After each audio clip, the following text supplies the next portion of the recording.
সরকারের সন্ত্রাসী চরিত্র জাতির সামনে উন্মুক্ত হচ্ছে। সরকার যদি সন্ত্রাসের পথে হাঁটে তাহলে জনগণ প্রতিরোধের পথে হাঁটবে। আমরা গোলাপগঞ্জে যাব, এখন আমরা দাঁড়াবো, দেখি কত সন্ত্রাসী আছে এই সরকারের, তারা কতটুকু প্রতিরোধ আমাদের করতে পারে, করবে।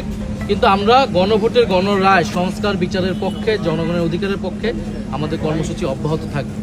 সন্ত্রাস মোকাবেলায় শুধু 11 জন নয়, আমরা বাংলাদেশের আপামর ছাত্র জনতা সহ সকল গণতান্ত্রিক, রাজনৈতিক, সামাজিক শক্তিকে ঐক্যবদ্ধ হওয়ার আহ্বান জানাচ্ছি। কারণ গতকাল হবিগঞ্জ থেকে আজকে গোলাপগঞ্জ আমরা যা দেখছি যে সন্ত্রাসীদের অভয়ারণ্যে দেশকে আবারও নিয়ে যাওয়া হচ্ছে এবং সরকারের সন্ত্রাসী চরিত্র জাতির সামনে উন্মুক্ত হচ্ছে।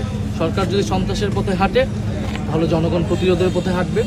আমরা গোলাপগঞ্জে যাব, এখন আমরা দাঁড়াবো, দেখি কত সন্ত্রাসী আছে এই সরকারের, তারা কতটুকু প্রতিরোধ আমাদের করতে পারে, করবে।